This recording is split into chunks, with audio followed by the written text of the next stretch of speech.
I've really come to believe from a lot of the reading I've done and my experience as a teacher and just being with people that a sense of comfort and belonging is the absolute bedrock for teaching a class. If students don't have that sense of comfort and belonging, it doesn't matter what you do with bells and whistles or different strategies and techniques, it's just not going to work as well as it could.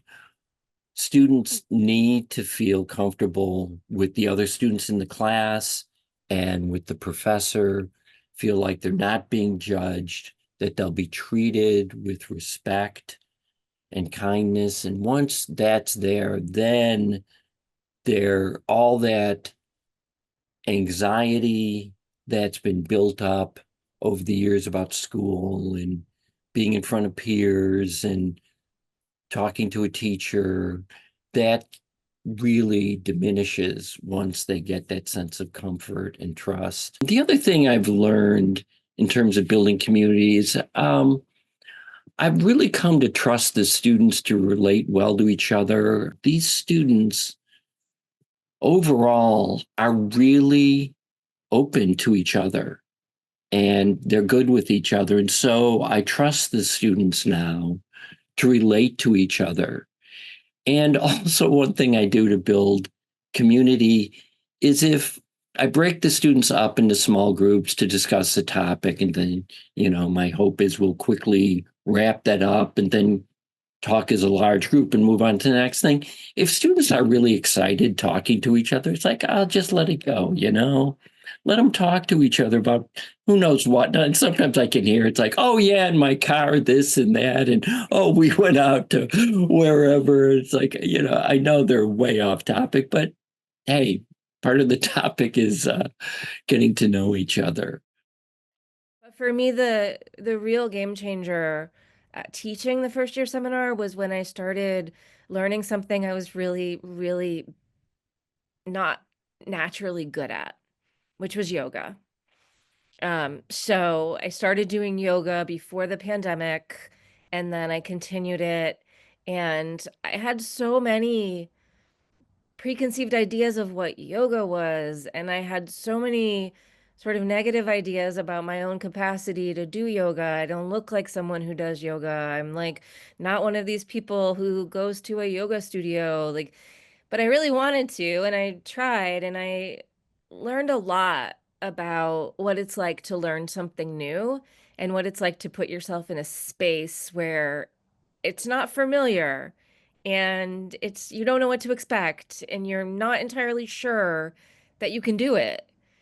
And the kinds of things a teacher can do that has nothing to do with the content of the yoga to make someone feel like they belong and to make them feel like they're part of something and to make them feel like the process really matters.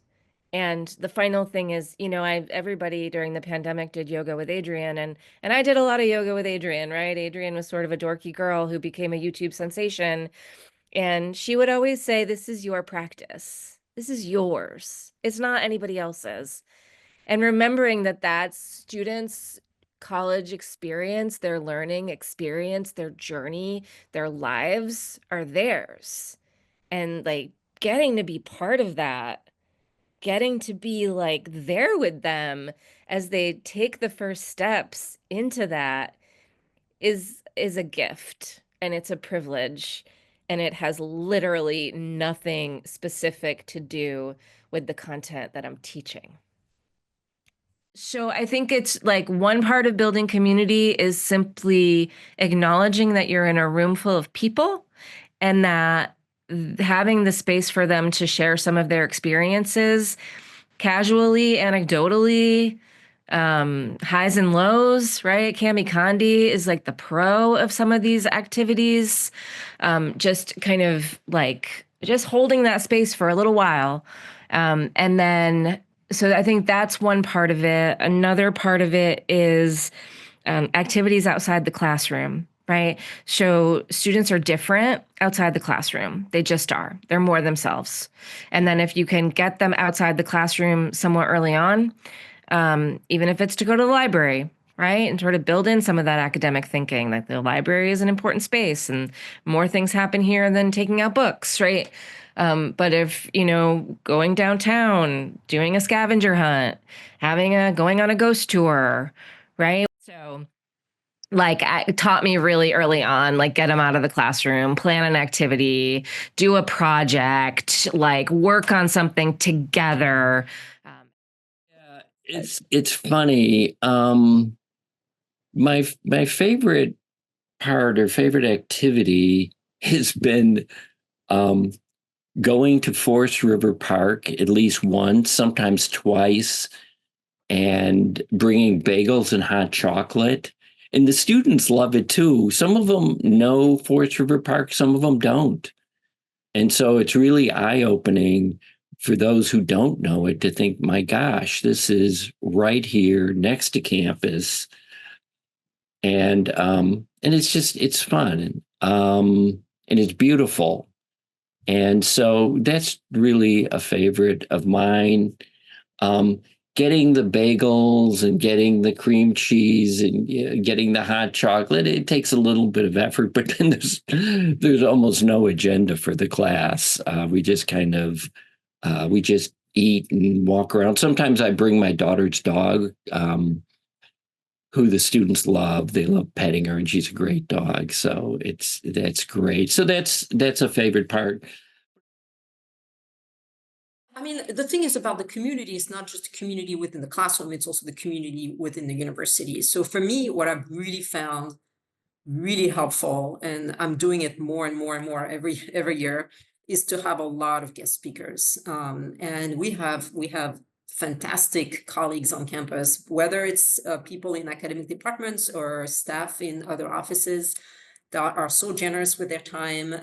So many of them have come to my class and talk about very different topics. It goes from financial literacy to advising and picking classes to managing your student loans to sustainability on campus, joining student clubs, utilizing library resources. And I'm forgetting many because, I mean, there's some point in the semester where we have one almost every week. And first of all, it helps me know the campus better, the campus community better, because even after all these years at Salem State, there's still a lot of offices that I don't know well or have changed, right? Things change constantly, people change, tasks change. So it helps me, but it helps, I hope the students also feel more prepared to be a student so that they have not only just gotten the information, but also talk to people. Like I see a lot of students stay after class after these presentations to get these presenters' emails or just talk to them, ask them a specific question if they were too shy to ask during the presentation. So that creates a community. I think it makes them feel like they are connected to these different parts of campus, or at least that they're starting in that process.